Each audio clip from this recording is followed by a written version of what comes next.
This programme was made with the support of the Broadcasting Authority of Ireland. With pedals turning, the miles are burning, revealing landscapes so awe-inspiring, from the crashing ocean to the mountains climbing. Ireland is there for you and me.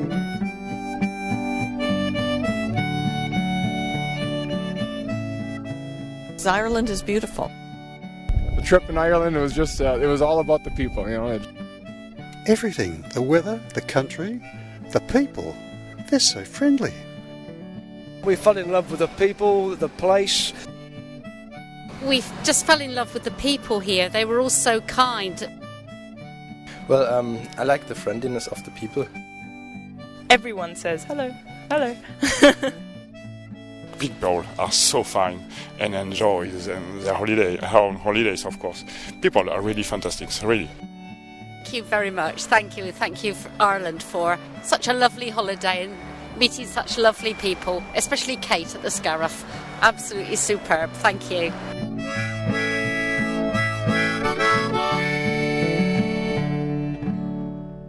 I'm Paul Wright and welcome to the 5th programme of On Your Bike, the series which celebrates those people and places we encounter on our cycle odyssey along Ireland's western seaboard. In our last programme, we cycled from Smurrick Harbour via the Connor Pass to Banna Strand, situated in North County Kerry. Now after Banna, I next cycled to the beautiful town of Listowel. We're in Listowel and just after arriving in the bicycle and talking with a good woman who's in charge of the Shannon Centre. Am I correct? Would you like to introduce yourself to our listeners, please? Yes, my name is Cara. I'm manager of the centre here, and the centre features, I suppose, an audiovisual presentation on the writers of North Kerry. So that's sort of in a nutshell what it is. Cara, I mean, who are the centre writers that are celebrated now in the centre? Okay, well, we focus primarily on 5 writers from North Kerry, 2 Listowel and 3 from the various villages around, and they would be John B. Keane and Brian McMahon, the Listowel writers, and then Brendan Kennelly, Maurice Walsh and George Fitzmaurice.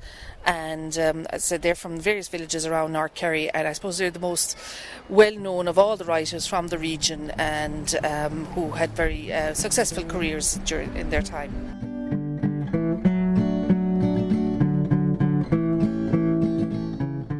We're here now, Cara, and we're actually in the centre now. Just give a more picture to our listeners of the room we're in now. It's a beautiful exhibition area here. Well, actually, this is the basement of the house, because the whole museum is located in the 19th century Georgian residence.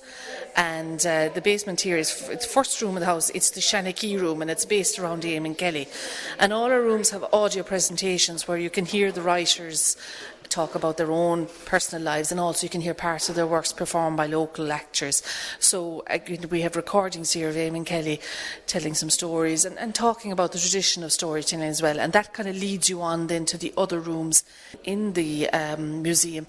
We have a lovely audio-visual presentation. It's about the landscapes that influence the writers, so the different, obviously the physical rural landscape, as I mentioned before, but also the different traditions and cultures and customs that they brought into their writing and what influenced them. And then, as I mentioned, we have the 5 individual rooms for each writer that we spoke about. So that's kind of the main thrust of the museum.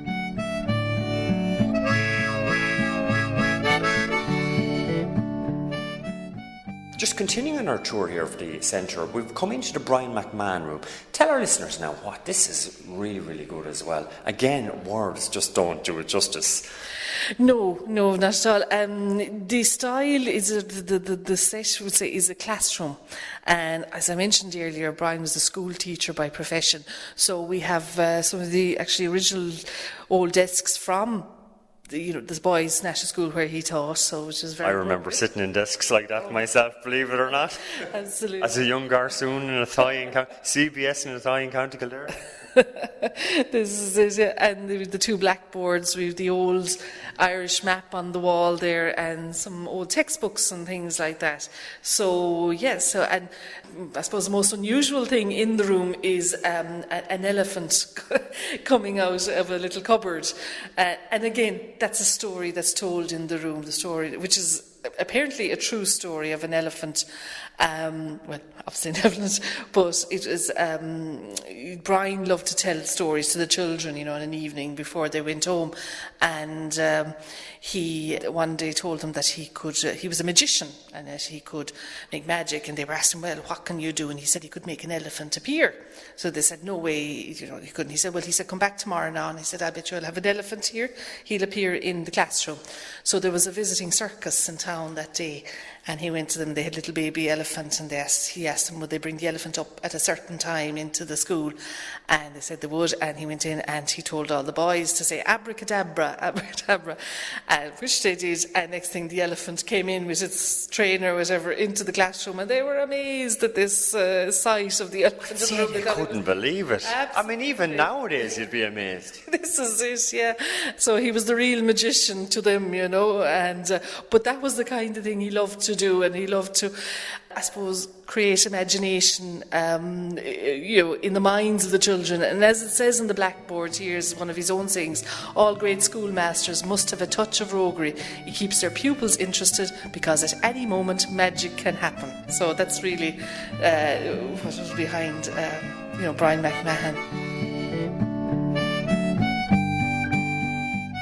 And after my chat with Cara in Listowel's celebrated Shannon Museum, I next got on my bike to continue my cycle odyssey.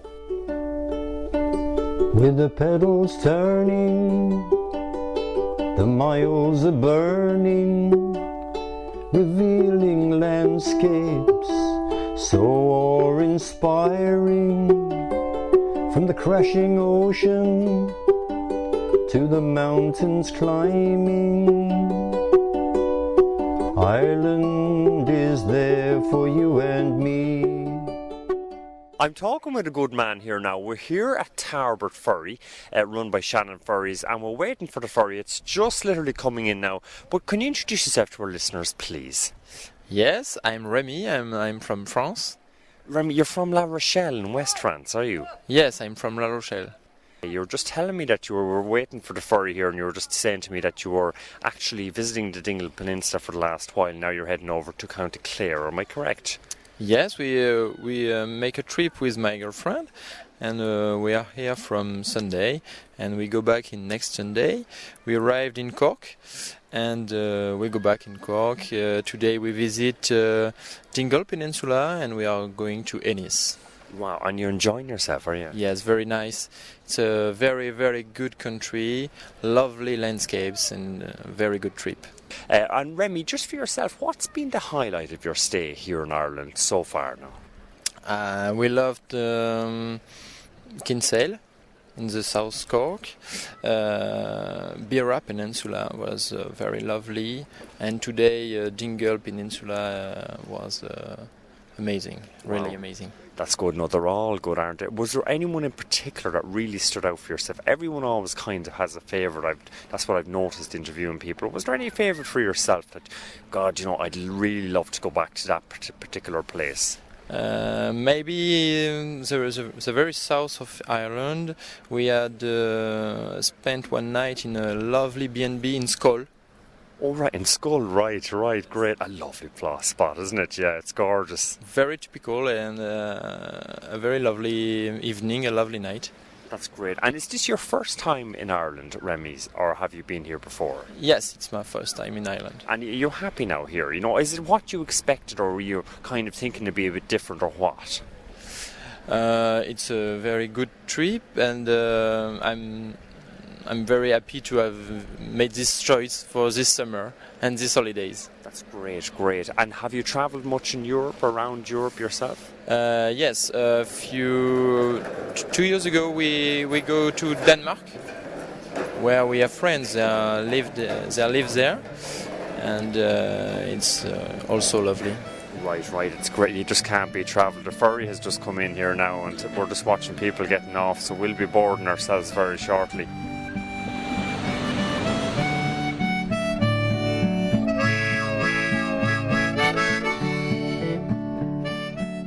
Remy, I just want to say on behalf of all our listeners, thanks profusely, Godspeed. Sure, I'll probably be talking with you on the ferry here now anyway, we're boarding it now. Your girlfriend is driving the car there and she's beckoning you to hurry up there, finish that interview. Look, thanks a million.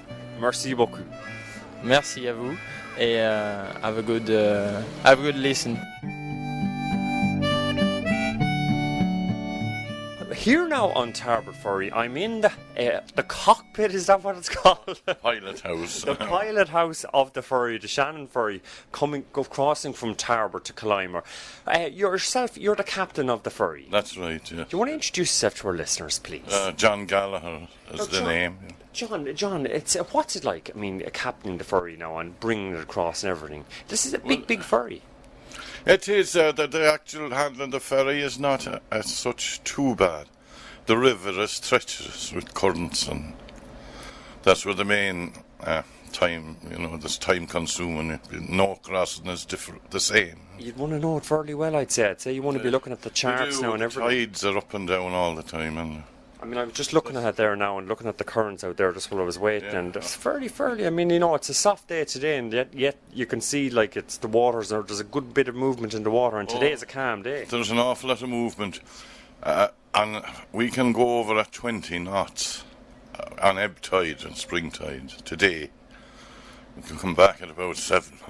Wow, by God, yeah, so just out, so there's a huge difference in so when you're going against the current, obviously that the engine is working, it's working 4 times over. Yes, that's correct, yeah. And John, I mean, when you're actually, say, what would be the most dangerous time of year now to be crossing in a ferry, when is it winter, I suppose, when the waters are full stream, so to speak? Yeah, it is winter, a lot of rain now, we get extra current coming down the Shannon, fresh they call it.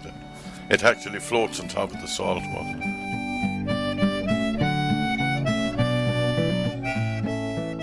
You were just telling me, John, as well, that there's plenty of humorous stories now that happen in the course of your work, on the day in, day out basis. Tell us these stories. Yeah, well, there is. Every day we have something or other that would, like there are some, I'm not saying Kerry people, but people come across on the ferry that don't have to.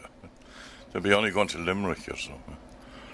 We had a case of a woman from Mayo last year. She came through Limerick, down here, and across on the ferry and went to get to Tralee, so she doubled the journey.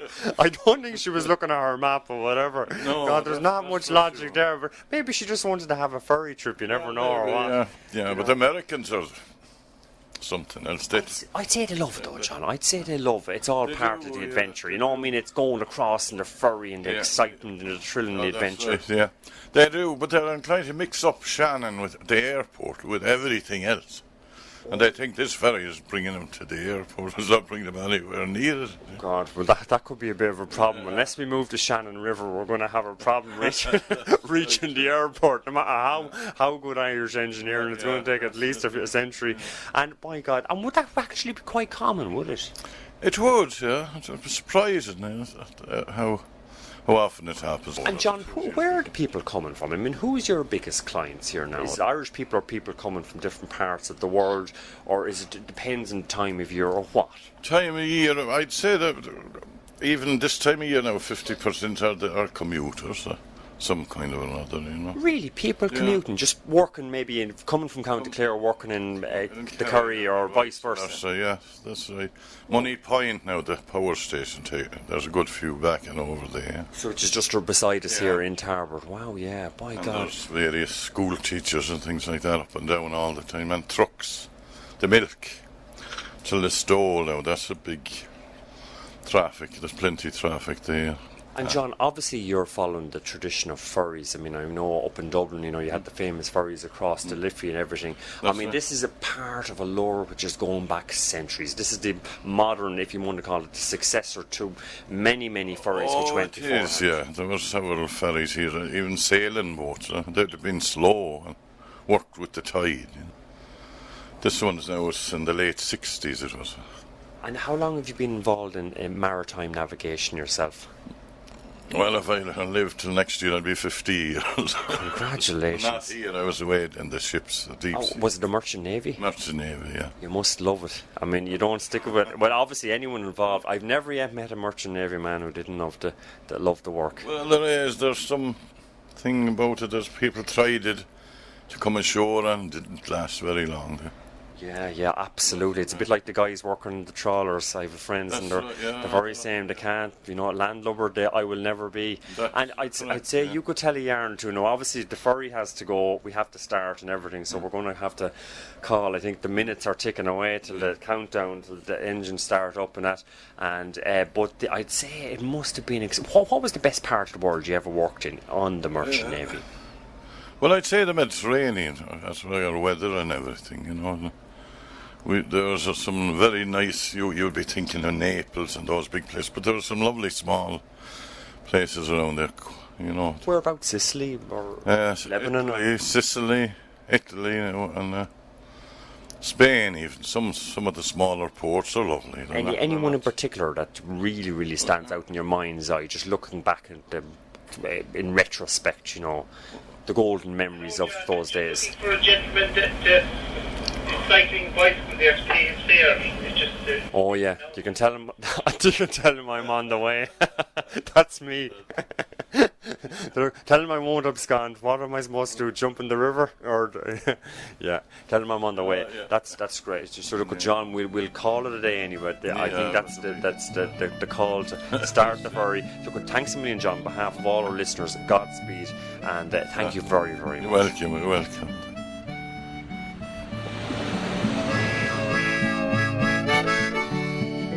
We'll cycle boreens, cycle highways, meet friendly kind folk down every byway to tell us stories of their own lives, living in the beauty of this country.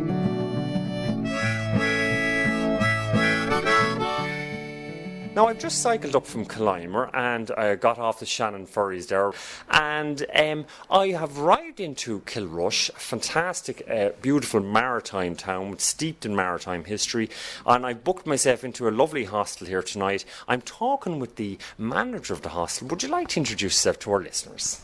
My name is Mary, and I'm the manager of Katie O'Connor's hostel here in Francis Street in Kilrush.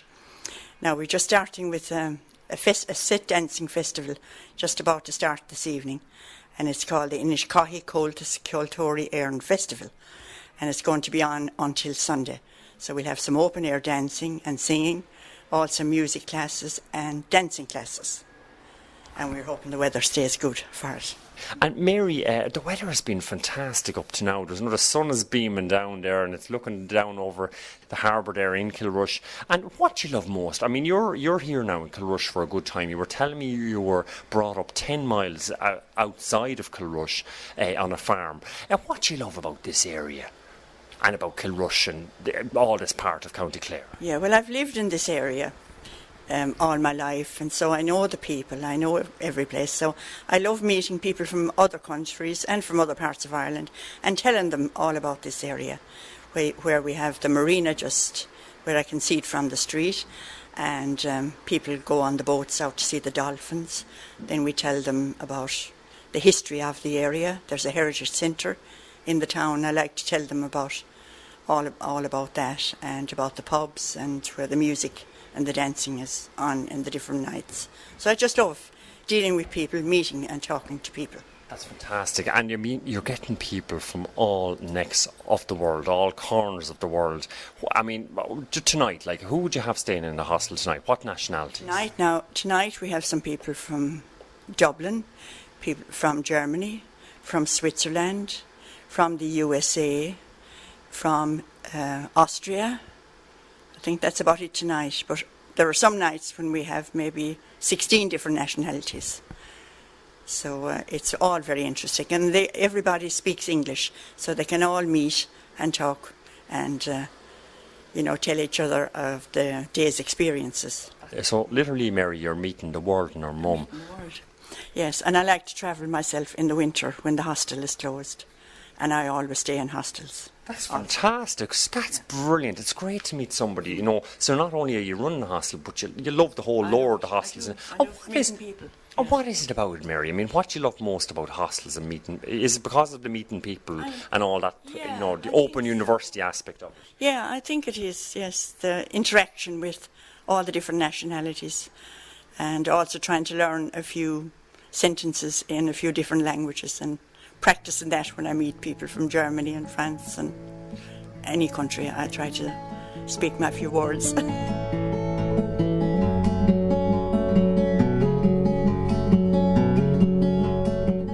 I'm talking to two good men here now from Germany. We're in the hostel in Kilrush in South County Clare.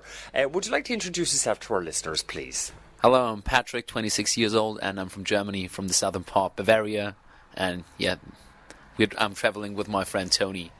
Hello, I'm Tony. I'm 29. I live in Munich, and I'm from Germany too, and traveling with Patrick. Great. And so, man, we were just laughing. You were just saying to me, "Were you were the guy that we saw on the ferry?" Just tell them what happened just there a minute ago, Patrick. Our listeners there. We actually wanted to move forward, but the car in front of us wouldn't move because the driver was interviewed by a strange guy, and now we accidentally meet him again in the hostel. So that's what my first impression was about the interviewer. God, I'll tell you one thing: whatever reputation I had, it's gone now, and my infamy precedes me, even in Kilrush. And look at men, just regarding. Okay, you've been travelling around Ireland for a week. You were just telling me earlier on. And how's it been going? Yeah, it's going really brilliantly. I mean, we were really fascinated by the country and by the landscape, and we were so lucky with the weather so far. So, just ideal impression so far. And where have you travelled so far, Patrick, yourself, and Tony? Yeah, so we arrived in Cork, and we travelled along the south coast into West Cork. And then we moved along the Ring of Barra, Ring of Kerry, and the Dingle Peninsula. And now we took the ferry along across the River Shannon, and now we arrived in Kilrush, so waiting to move on north again. And where are you going to head to after Kilrush now? After Kilrush, it's the Burren and Cliffs of Moher, and then we'll move on northern to Connemara, and then we'll decide spontaneously where we'll go. Right, well, it's going well anyway. You're having a good time. And look at Tony. What have been the highlights of the holiday for yourself? The highlights was the Valencia Island, right down the southwest. Okay, and County Kerry, right? And we wandered around about 2 hours, and there was a really spectacular view from the cliffs. It was really fantastic. That was the best day and the best weather, and yeah, it's right. And sorry, my English is not as well as Patrick's. And but that was really fascinating because there was we didn't know if there was a view behind the mountain, and we went there for about an hour, and then it was really great, and no one was there, and it was really cool. That was the best day.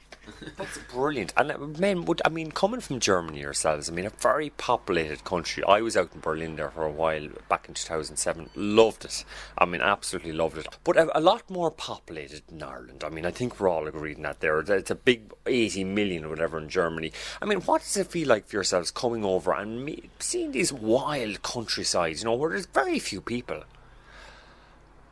I think there are some fascinating moments, and to see it because the people are greeting each other from the car.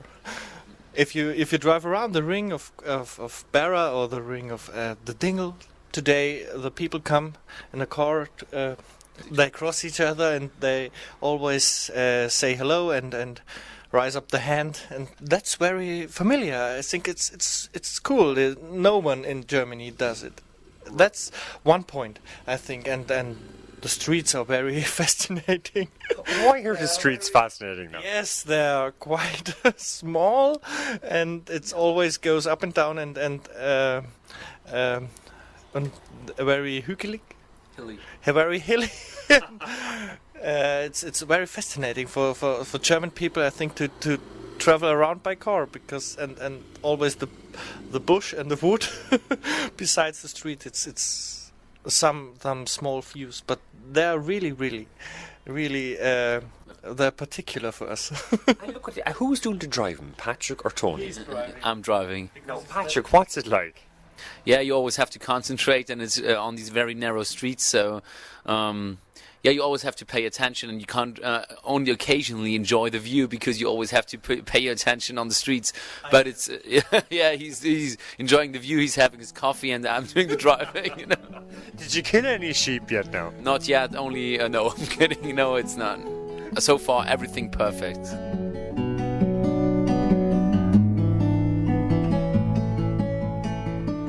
Talking with a good man here now, all the way from stateside. First of all, would you like to introduce yourself to our listeners and tell them where you're from? Sure, I am Kyle Kelly from Colorado Springs, Colorado. And Kyle, you've been travelling around Ireland for a while now. When did you arrive, and how are your travels progressing in the Emerald Isle? You know, it's been good. I got here a week and a half ago, and for me it's been great because this is so unlike me to travel by myself, to hitchhike, to stay in hostels, and for me I love it because it's forcing me to meet people. Otherwise if I was with somebody else, it's easier to not reach out. And so I've met more people more strangers this past week and a half that have become friends than I have in my probably entire life, it seems like. Kyle, we've been joined here by two Germans that I interviewed last night, Patrick and Tony. Do you want to come over here and just say hello again to the listeners and just tell them how it went last night in the pub that you went to? You had a few adventures there. In particular, Patrick, yourself. I'm putting you on the spot there. Just tell the listeners what happened last night. Yeah, I'm now banned out of all the pubs in Ireland because I fell asleep and actually snored during the singing performance. So I think I have to leave the town before anybody knows my face any longer. Tony, is this true? Did Patrick? Can you testify in a court of law? That Patrick actually fell asleep in an Irish pub last night. Yes, and everyone came around and said, "Hey, what's on with this guy?" There was rumours going around that a German man had died in an Irish pub. Is this true now, Tony? Yes, I heard this. I heard this last night. Everyone came to me and said, "Hey, what's on with this guy? And is he dead?" And I said, "No, I don't think so. He's only tired." For your sins, Patrick, you have to buy us a breakfast this morning. Yeah, and I think you have to how do you say, put another verse on the Murphy's Law list, because I think you don't fall asleep in an Irish pub, otherwise you'll be killed or executed. I don't know.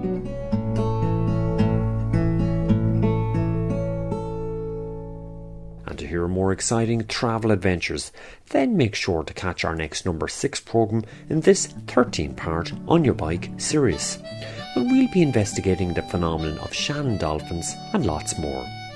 This programme was made with the support of the Broadcasting Authority of Ireland. Song by Cliff Wedgbury.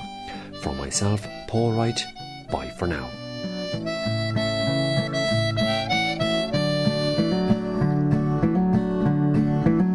With pedals turning, the miles are burning, revealing landscapes so awe-inspiring. From the crashing ocean to the mountains climbing, Ireland is there for you and me. From Mount Escall to Inishowen, from Dalkey Island to Inishbofin, from Carrontool to Lugnaquilla, Ireland is there to ramble free. We'll climb the mountains, swim the rivers, surf the high tide up near Bundoran, set our mainsail towards the Shannon, or see the hookers race off Spittle Shore. On Blasket Island we'll walk the White Strand and see where Peg drew her inspiration. Near Ennis Diamond we'll stand on high rocks, those proud and majestic cliffs of Moher. We'll climb the steps of Skellig Michael, gaze with wonder as dolphins play, where holy true men knelt in obedience to feel the wind as prayers were said each day. From holy places to friendly faces, with glasses clinking and ballads singing, the prayers are rhyming with church bells chiming.